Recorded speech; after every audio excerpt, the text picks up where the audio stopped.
अस्सलाम वालेकुम। आप देख रहे हैं एक्सक्लूसिव वेव्स और मैं हूं सुहेल इकबाल भट्टी।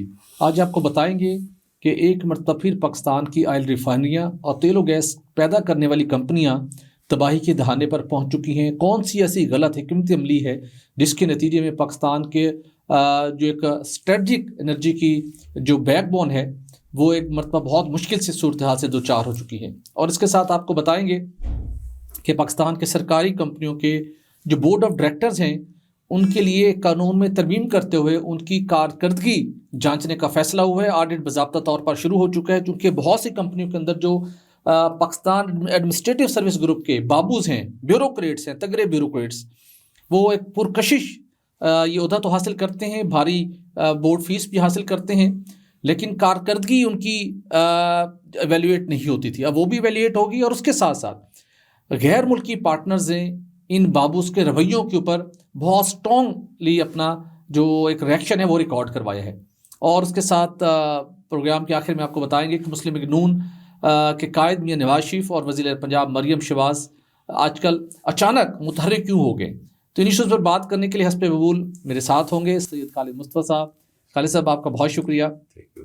रोज़ाना की तरह आज भी आप काफ़ी फ्रेश लग रहे हैं, गर्चे कि आज सुबह से आप एक बड़े अहम मिशन पे निकले हुए थे और फिर वहाँ से आप पहुँचे एक तवील सफ़र तय करके, ताकि हम आज का दिन मिस न करें और अपने व्यूअर्स तक अपना ये प्रोग्राम पहुँचा सकें। तो खालिद साहब, मुल्की ऑयल रिफाइनरीज की जो मसाइल थे वो आपने हाईलाइट किए। उसके बाद तेल और गैस पैदा करने वाली कंपनियों को जिन मुश्किल सूरत हाल का सामना है, बिलखुसूस गुज़श्ता 1 से 1.5 साल के दौरान हमारी गलत हिकमत अमली और पॉलिसियों की वजह से, अब ये पता चला है कि दोनों कंपनियां खौफनाक माली सूरत हाल से दो चार हो चुकी हैं, हमारी ऑयल रिफाइनरियाँ भी और तेल और गैस पैदा करने वाली कंपनियां भी। वजह क्या है? भट्टी साहब, इस वक्त जो हमारा रिफाइनिंग सेक्टर है वो भी तबाही के दहाने पे है, और जो हमारा लोकल गैस फील्ड्स हैं वो भी तकरीबन तबाही के दहाने पे है। उसकी मेन वजह यह है कि हमारी जो पॉलिसीज़ हैं वो बड़ी डे टू डे बेसिस पे होती हैं और शॉर्ट लिव्ड भी होती हैं, और उन पे कोई इस लिहाज से कोई जान नहीं होती जिससे वो अपने इन दोनों सेक्टर्स को बचा सकें। बल्कि होता ये है कि जितनी भी बैड गवर्नेंस से ये सारा का सारा सेक्टर भरा पड़ा है। और इसकी ज़िंदा मिसाल ये है कि जो रिफाइनरीज हैं, ये हमारी तकरीबन एक पार्को रिफाइनरी है जो हमारी बड़ी अपडेटेड रिफाइनरी है, ठीक है। उसकी कैपेसिटी भी 1 लाख से ऊपर है, barrels 1 lakh barrels per day को रिफ़ाइन करने के हवाले से, लेकिन ये 100% चल रही है। इसके अलावा दूसरी रिफाइनरीज जो है ना अपने ऑप्टिमम लेवल पे वो चल रही हैं, लेकिन हो ये रहा है कि जब वो अपना माल बनाते हैं तो उनका माल जो है कोई भी OMCs अपलिफ्ट नहीं करती, यानी उसको उठाती नहीं है बेचने के लिए। हाँ साहब, ये तो हर OMC को पाबंद किया गया है। प्रोडक्ट रिव्यू मीटिंग जो होती है मंथली बेसिस पे, उसके अंदर भी फिक्स किया जाता है उनको कि आप बाउंड किया जाता है कि आपने अपने हाई स्पीड डीजल पेट्रोल का इतना इतना कोटा मखसूस रिफाइनरी से हर सूरत आपने उठाना है, फिर आपने इंपोर्ट की तरफ। लेकिन ऐसा हो नहीं रहा। इसकी क्या? हालांकि प्रोडक्ट रिव्यू मीटिंग होती है और ये अब इसको आगरा हेड करता है, लेकिन ये है कि जो इंपोर्ट लॉबी है ना, मैंने आपको कई बार कहा है, जो इंपोर्ट लॉबी है ना वो बहुत ताकतवर है पाकिस्तान में। और यहाँ पे भी इंपोर्ट कुछ OMCs वगैरह करती हैं। मिसाल के तौर में एक नया प्लेयर भी सामने आया है जिसका नाम गैस एंड ऑयल है, और उनका अरामको के साथ एक जॉइंट वेंचर है, वो भी लेके आता है पेट्रोल डीजल। और उनके बारे में हमारी रिफाइनरी बहुत सी शिकायत कर चुकी हैं, क्योंकि ये बड़ा तगड़ी कंपनी है, ना ये रेगुलेटर को खातिर में लेके आती है, इनके आगे पीछे प्राइम मिनिस्टर ऑफिस पंजाब आगे पीछे इनके बड़ा इन्फ्लुएंस है, और PSO भी परेशान है, हमारी ऑयल रिफाइनरी से परेशान है, क्योंकि ये हैवी डिस्काउंट भी देता है। हाँ, लेकिन अपनी कमिटमेंट पूरी नहीं करता। तो हो ये रहा है कि मिसाल के तौर पर एक रिफाइनरी है वो 100% यानी कि कैपेसिटी पे चलती है, वो मैक्सिमम जो है फिनिश्ड प्रोडक्ट्स बनाती है, लेकिन उसका जो चीफ एग्जेक्टिव है वो फिर जनाब बैठ जाता है सेल पॉइंट पे जी कि अब मेरा माल भी उठाएं, और बेचारे यानी मार्केटिंग करनी पड़ती है उस आदमी को। तो ये तो सिलसिला नहीं है ठीक। तो अब ये हो ये रहा है कि इंपोर्ट्स जो हैं इतनी ज़्यादा हो रही हैं कि रिफाइनरीज का माल नहीं उठा रही OMCs। उसकी वजह से जो गलट आ गया है, गलट फिर किसका आया है? मोटर गैसोलीन का आ गया है गलट, उसकी क्योंकि सेल कम हुई है इस यानी 1 फरवरी से लेके 10 फरवरी में सेल उनकी डाउन हुई है, 20% उसकी सेल डाउन हुई है, मोटर स्पिरिट की यानी पेट्रोल की और डीजल की भी तकरीबन जो है ना 31% सेल कम हुई है। अब गलट जो है वो यानी कि जो आपके स्टोरेजेस हैं वो लबालब भरे हुए हैं इस वक्त रिफाइनरीज के पास भी, और जो आपका मोटर गैसोलीन है वो तकरीबन 36 दिन का स्टॉक है इस वक्त, और 39 दिन का स्टॉक जो है ना हाई स्पीड डीजल का है। इसके बावजूद इंपोर्ट्स हो रही हैं, ये इंपोर्ट हो रही है, और जो स्मगल्ड होकर प्रोडक्ट आ रही है वो ईरानी प्रोडक्ट वो अलग है, एडवर्स इम्पैक्ट वो अलग है स्टोरी। लेकिन ये जो हो रहा है इसको रोकने के लिए अब रिफाइनरीज ने, 5 रिफाइनरीज ने एक लेटर लिखा है कल आगरा को कि जनाब इस पे इसको रीअसेस किया जाए, ये जो इंपोर्ट्स आप कर रहे हैं मुसलसल इजाज़त दी हुई है इसको ख़त्म करें, बल्कि इसको डेफर कर दें मार्च तक। अच्छा, मार्च तक डेफर कर दें क्योंकि हमारे पास स्टॉक बहुत ज़्यादा है दोनों प्रोडक्ट्स का, तो इसको करें। आगे से रमज़ान आ रहा है, बट इस सब रमज़ान में भी जो है ना कंजम्पशन कम होती है, ऊपर से इस दफ़ा बारिशें नहीं हुई तो जो सोइंग सीजन है वो डिले हो गया है, तो सोइंग सीजन में डीजल की खपत होती है, वो तो डीजल जो है उसकी खपत नहीं हो रही जी। तो इन तमाम जो अवामल को मद्देनज़र रखते हुए जो रिफाइनरीज ने अपना रोना रोया है और शदीद प्रोटेस्ट किया है आगरा के साथ कि जी आप जो है इंपोर्ट्स को स्लैश करें और इंपोर्ट्स को कम करें, बल्कि इसको डेफर कर दें, ख़त्म कर दें इस फिलहाल थोड़े से टेन्योर के लिए। मार्च तक कि रिफाइनरियों का प्रोटेस्ट ओगरा के ऊपर को असर करेगा और वो कुछ out of the box strategy adopt करते हुए कोई ऑप्शन अडॉप्ट करेंगे जिससे इंपोर्ट कम हो और पहले हमारे जो लोकली प्रोडक्शन है वो मार्केट में आ सके। सब वही ना, इंडिजिनाइजेशन जो है ना, जहाँ इंडिजिनाइजेशन का वर्ड आता है ना उसमें सारे के सारे जो है ना इंपोर्ट लॉबी के, आपका क्या ख्याल है इंपोर्ट लॉबी का आगरा में बंदा नहीं बैठा होगा?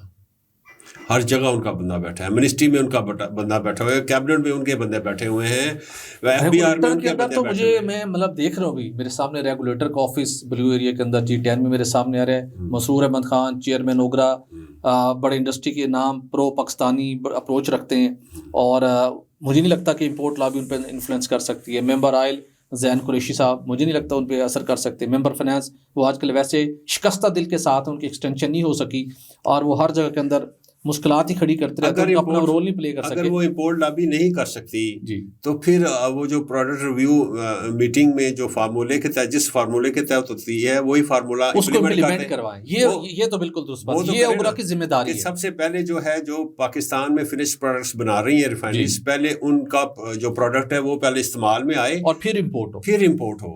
तो ऐसा तो नहीं कर रही, तो इसका मतलब है कहीं ना कहीं तो उनके बंदे बैठे हुए हैं ना जी जो इंपोर्ट लॉबी के हैं, अब ढूंढ रहे हैं, अब मेंबर्स को भी ढूंढना है और आगरा चेयरमैन को भी ढूंढना है। तो खान साहब ये क्यों ना हम किस दिन मिलके ओगरा चलें और जरा हम खुद ढूंढने की कोशिश करें कि कौन है जो इस प्रोडक्ट रिव्यू मीटिंग के डिसीजन को इन लेटर एंड स्पिरिट अमल नहीं होने देता।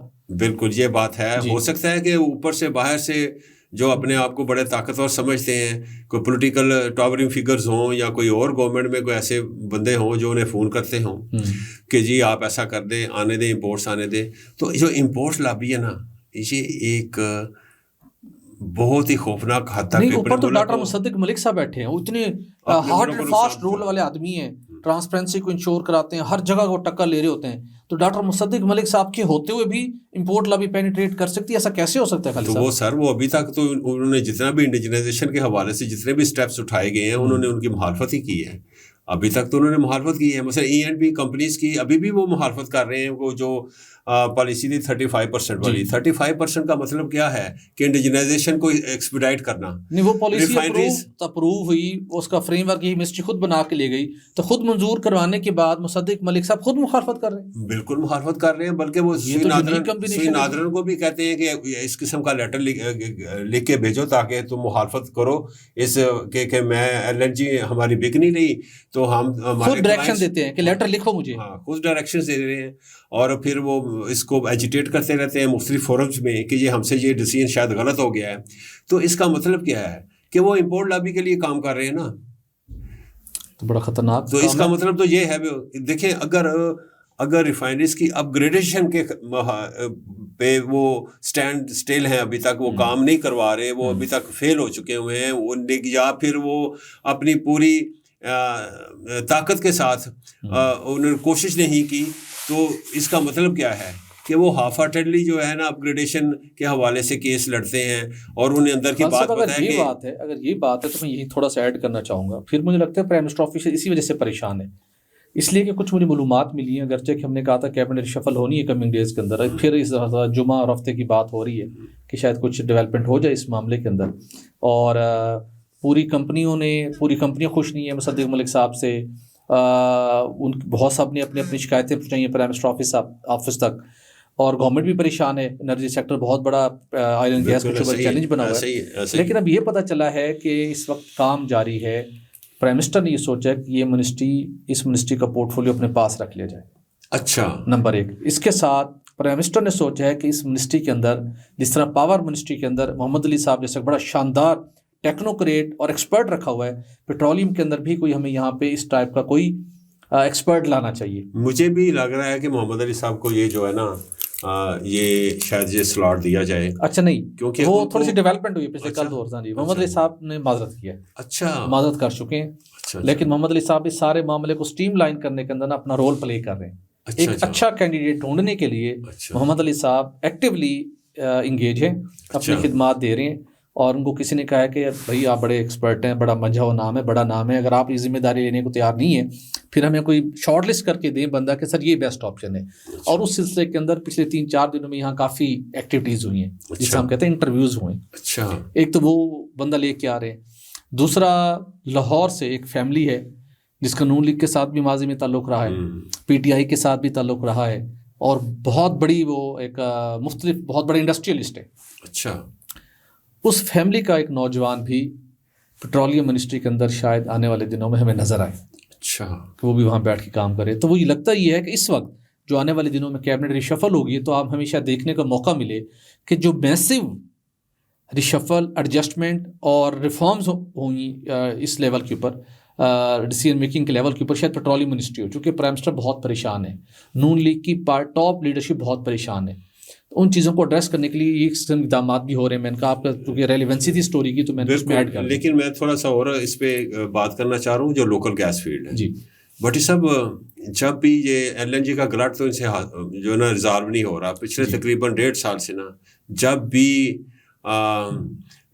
गलत जो है LNG का इसको टैकल करने की कोशिश की जाती है या जो आपका लाइन पैक है उसके प्रेशर को टैकल करने की कोशिश की जाती है, तो सबसे पहले जो विक्टिम बनते हैं ना वो हमारे लोकल गैस फील्ड है। उनकी गैस का जो आउटफ्लो है उसको कम कर दिया जाता है या फिर कई गैस फील्ड्स बंद कर दिए जाते हैं माजी में। बट सब ये हुआ है कि कुछ जो हमारे डिप्लीटिंग जो गैस फील्ड्स हैं उन पे हम कंप्रेसर्स वगैरह लगाते हैं मुख्तलिफ इन्वेस्टमेंट करके, तो उसके प्रेशर को बढ़ाते हैं ताकि गैस निकलती रहे। तो अचानक आप कहें जी गैस कम कर दें क्योंकि हमारा जो मेन सिस्टम जो है एट स्टेक है। आपका पूरा रिजर्वायर डैमेज होता है, आपका वेल डैमेज होता है, और माजी में हुआ है रिजर्वायर डैमेज हो जाते हैं और वो फिर रिकवर नहीं होता, वो जो है ना वेल रिकवर नहीं होता। गैस वो प्रेशर जो नेचुरल प्रेशर था वो रिकवर नहीं होता तो वो सिंक कर जाता है, तो बड़ा लॉस होता है। ऐसे मोल का भी एक वेल जो था वो सिंक कर गया था और $10 मिलियन की उन्होंने इन्वेस्टमेंट भी की थी, फिर भी वो यानी कि उसको रिकवर नहीं कर सके। तो E&P कंपनीज जो हैं वो भी गाहे बगाए जो है अपना प्रोटेस्ट जो है ना वो रजिस्टर करवाते रहते हैं। लेकिन इस दफ़ा फिर जो है सुई नादरन ने जनाब फिर दोबारा जो है तकरीबन 250 से 300 MMCFD गैस जो है ना वो लोकल गैस फील्ड से कम कर दी है। अब जाहिर है इसका बड़ा नुकसान हो सकता है आने वाले दिनों में।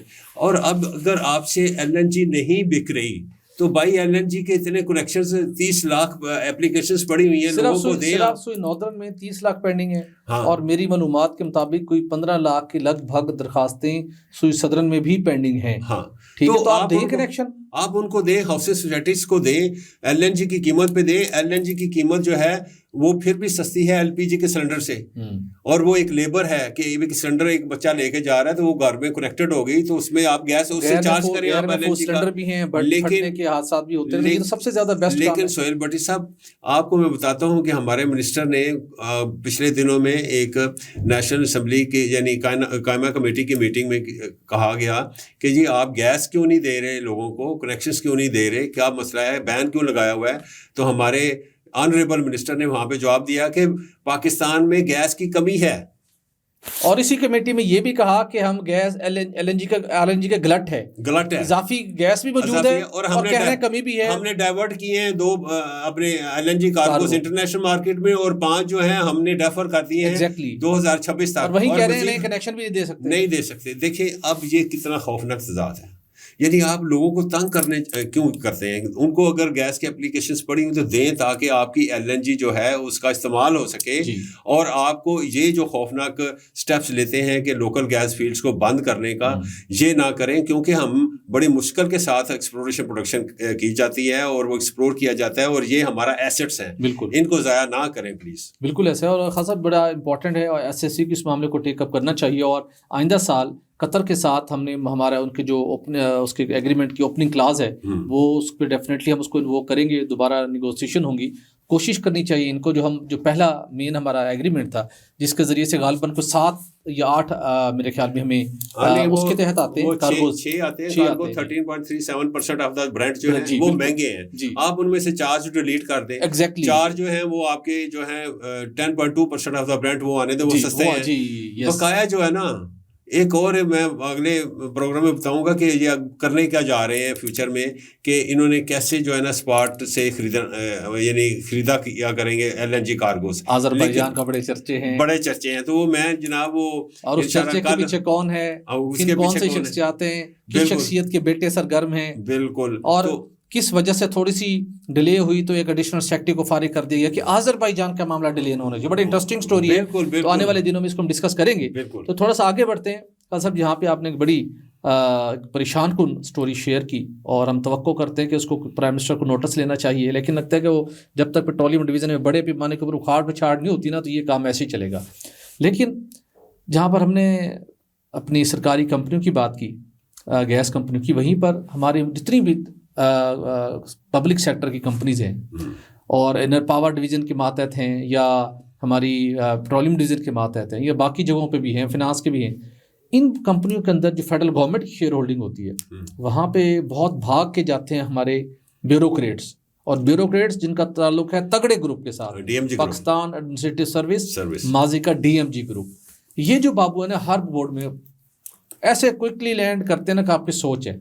वजह क्या है? बहुत सी कंपनी को अंदर डॉलर के अंदर मिलती है जिसकी बोर्ड मीटिंग की फ़ीस है, और जो बाकियों के भी है आधे घंटे डेढ़ की मीटिंग होती है, 2.5-3 लाख रुपये ठक कर किया जाता है। और कुछ ब्यूरोक्रेट्स ऐसे भी हैं जो मंथली जब वो कर रहे होते हैं 4-5 मीटिंग कर ले तो 50-60-70 लाख रुपए उनका बोर्ड मीटिंग के आ रहे होते हैं। बिल्कुल ठीक है, तो बड़ी पुरकशिश है। अच्छा चलें ठीक है आप लें, लेकिन फिर आप ये देखें आप उसके अंदर कंट्रीब्यूट क्या कर रहे हैं, इनपुट क्या है। और उसके साथ कुछ माजी के अंदर ऐसे भी बोर्ड ऑफ डायरेक्टर्स लगते रहे हैं जो कि सीधा एक फ़ोन के ऊपर यार ये अपना बंदा इन्हों ला दो, उसके बाद अंदर जाके बंदा अपना काम शाम तो करता रहता है, कंट्रीब्यूट नहीं करता।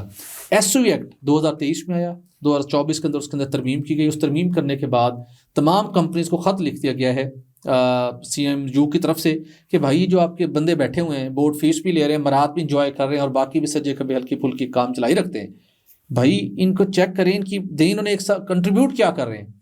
अब पहली मरतबा सरकारी कंपनियों की बोर्ड ऑफ डायरेक्टर्स में काम करने वाले जो बाबूज हों या प्राइवेट शोबे से आने वाले इंडिपेंडेंट डायरेक्टर्स हों या कंपनी के अपने लोग उसके अंदर बतौर डायरेक्टर शामिल हों, उनका परफॉर्मेंस इवेल्यूएशन होगी और वो बाहर किसी और कंपनी से करवा के फिर रिपोर्ट सबमिट की जाएगी। अच्छा। ताकि पता चले कि यहाँ पे क्या गुल खिला रहे हैं। अब वहाँ बड़ी थरथली मची है। उसकी वजह क्या है? बहुत से हमारे बाबूज ऐसे हैं, अब देखें एक बंदा हो प्राइम मिनिस्टर ऑफिस में प्रिंसिपल सेक्रेटरी के ओहदे पे बैठा हो, बिल्कुल, उसके बाद बनता है कि वो किसी कंपनी के बोर्ड ऑफ डायरेक्टर में उसके पास तो टाइम नहीं है, ये चीज टाइम नहीं है, वो जाती है, वो अनजस्टिफाइड है, exactly. उसके लिए भी जाती है। अच्छा एक बंदा हो वफाकी वजीर हो, ओके नहीं यार माजी में तो मैं ब्यूरोक्रेट रहा हूँ ना, मेरे अंदर वो कशिश तो है, मैंने भी जरा बोर्ड में जाना है। हालांकि वो स्टेट को रिप्रेजेंट नहीं करता, बिल्कुल ऐसे, वो गवर्नमेंट को रिप्रेजेंट कर रहा है, बिल्कुल ऐसे। तो ये बहुत बड़ा जुल्म है। मैं इसमें और फील नहीं करता कि उसका नाम ना लिया जाए, नाम उनका मैं ले लेता हूँ। आहद चीमा साहब है, जहाज़ेब साहब है, ये पॉलिटिकल फिगर्स हैं, they are no more part of the state. अब वो फिर भी जो है एक PTCL के बोर्ड में भी है, वहाँ पे भी डॉलर टर्म्स में वो एक मीटिंग के पैसे लेते हैं, और इसी तरीका पार्कों से भी वो पैसे ले रहे हैं, आहद चीमा साहब भी, जहाज़ेब साहब भी। तो प्राइम मिनिस्टर साहब से इल्तमास है कि प्राइम मिनिस्टर साहब गो कि आपके बड़े इनके साथ ताल्लुकात अच्छे हैं, इन्होंने माजी में आपकी बड़ी खिदमत सर अंजाम दी हुई हैं, किसी न किसी वजह से आप इनको बड़ा रिगार्ड करते हैं और ये आपके बहुत नज़दीक हैं, लेकिन इसका मतलब ये तो नहीं है कि आप जो है बड़ी बड़ी कंपनीज में इनको रख दें और ये फिर स्टेट के मेंबर ना हो, ये गवर्नमेंट को रिप्रेजेंट करें। अब दे आर पॉलिटिकल फिगर्स। आगे सुन लें, फिर होता क्या है, ये जो सिर्फ यही नहीं, प्राइम मिनिस्टर को ये भी देखना चाहिए।